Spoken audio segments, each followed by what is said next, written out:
Bullet फटाफट news में आपका स्वागत है। कम समय में ज्यादा खबरें लेकर आया है दर्श न्यूज। चलिए बिना समय गवाए बढ़ते हैं खबरों की तरफ। राष्ट्रपति द्रौपदी मुर्मू आज गया में CUSB में दीक्षांत समारोह में शामिल हुई। उससे पहले उन्होंने महाबोधि मंदिर में दर्शन ध्यान किया। सीएम नीतीश कुमार ने आज विभिन्न विभागों का निरीक्षण किया। वो अचानक सचिवालय पहुंच गए और 40 मिनट तक वहां का निरीक्षण किया। केंद्रीय मंत्री गिरिराज सिंह ने सीएम नीतीश के बीजेपी के साथ दोस्ती वाली बात पर तंज कसा है। उन्होंने कहा है कि आरजेडी सुप्रीमो लालू प्रसाद यादव को डराने के लिए नीतीश ऐसा कह रहे हैं। उन्होंने लालू से कहा है कि डरे नहीं, बल्कि उन्हें धक्का देकर बाहर निकाले और अपने बेटे तेजस्वी यादव को सीएम की गद्दी पर बैठाएं। वहीं आरजेडी प्रवक्ता शक्ति सिंह यादव ने नीतीश के दोस्ती वाले बयान पर कहा है कि जमाना बदल गया है, पुरानी बात भूल जाए। उन्होंने बीजेपी को ख्याली पुलाव नहीं पकाने की नसीहत दी है।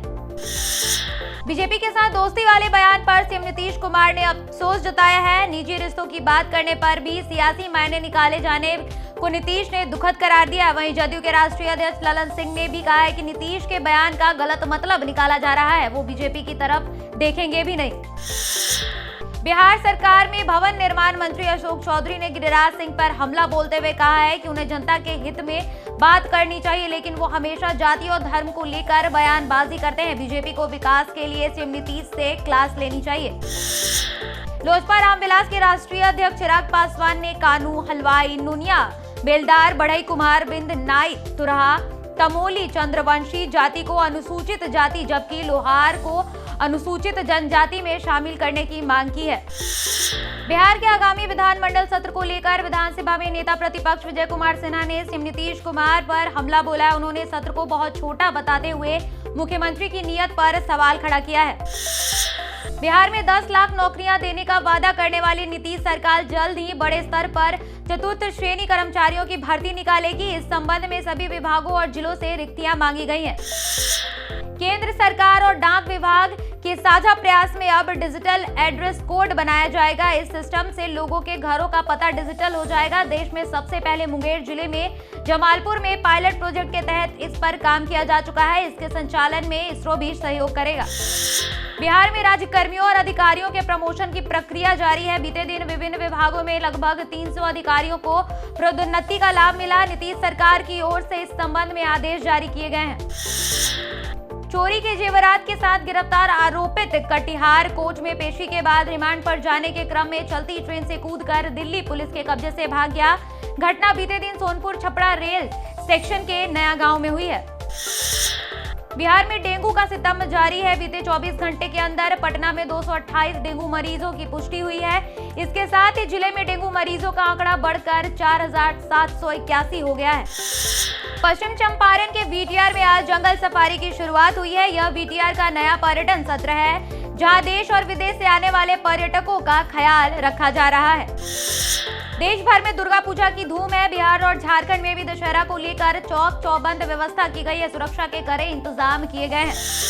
झारखंड कर्मचारी चयन आयोग ने झारखंड इंटरमीडिएट लेवल संयुक्त प्रतियोगिता परीक्षा 2023 के लिए आज 20 अक्टूबर 2023 से आवेदन प्रक्रिया शुरू कर दी है। JSSC CC 2023 इंटर लेवल परीक्षा के जरिए राज्य के कुल 863 पदों पर योग्य अभ्यर्थियों की भर्ती की जाएगी। अभ्यर्थी आज से आवेदन की अंतिम तिथि 19 नवंबर 2023 तक आवेदन कर सकते हैं। आवेदन आयोग की वेबसाइट jssc.nic.in पर किए जा सकते हैं।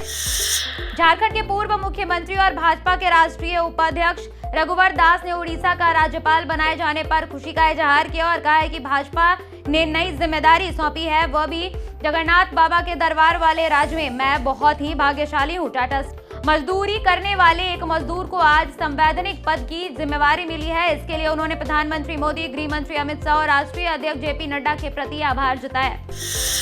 तृणमूल कांग्रेस सांसद महुआ मोइत्रा के खिलाफ बिजनेसमैन दर्शन हीरानंदानी द्वारा कई गंभीर आरोप लगाए गए हैं, जिसके बाद अब उनके एक पूर्व दोस्त और वकील ने महुआ पर कुत्ते की चोरी अपहरण करने का आरोप लगाया है। इस मामले पर आज दिल्ली हाईकोर्ट में सुनवाई हुई। दोनों पक्षों के बीच खूब आरोप प्रत्यारोप हुए। जज की सख्त टिप्पणी पर सीनियर वकील ने महुआ के केस से खुद को अलग कर लिया। इजरायल से लौटने के बाद अमेरिकी राष्ट्रपति जो बाइडेन को 9/11 याद आ गया। उन्होंने इजरायल को गुस्सा नहीं करने की सलाह दी है। साथ ही उन्होंने बताया कि अमेरिका ने भी गलतियां की थी। बाइडेन ने लगातार हमास के खिलाफ लड़ रहे इजराइल के लिए मदद जुटाने की अपील की है। अमेरिकी राष्ट्रपति के बाद ब्रिटेन के प्रधानमंत्री ऋषि सुनक भी तेल अवीव पहुंचे थे। कनाडा ने अपने 41 राजनयिकों को भारत से वापस बुला लिया है। साथ ही अपने नागरिकों के लिए कनाडा विरोधी विरोध प्रदर्शन और धमकी की चेतावनी भी जारी की है।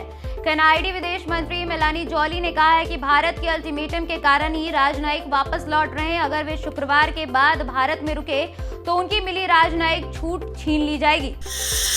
अब खबर खेल जगत से। ऑलराउंडर हार्दिक पांड्या 22 अक्टूबर को धर्मशाला में न्यूजीलैंड के खिलाफ खेले जाने वाले टीम इंडिया के अगले मैच में नहीं खेल पाएंगे। हार्दिक पांड्या को बेंगलुरु स्थित नेशनल क्रिकेट अकेडमी यानी एनसीए ले जाया जाएगा, जहां इंग्लैंड के एक विशेषज्ञ डॉक्टर उनका इलाज करेंगे और संभवतः उन्हें इंजेक्शन लगाए जाएंगे। हार्दिक पांड्या की अब लखनऊ में भारतीय टीम में शामिल होने की उम्मीद और टीम को उम्मीद है कि अब वो इंग्लैंड के खिलाफ मैच के लिए उपलब्ध रहेंगे।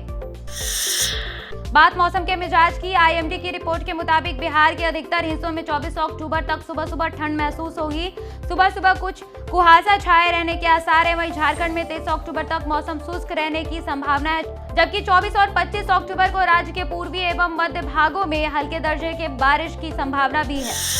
अभी के लिए इस बुलेटिन में इतना ही। बिहार झारखंड की ताजा तरीन खबरों के लिए आप देखते रहें दर्श न्यूज। धन्यवाद।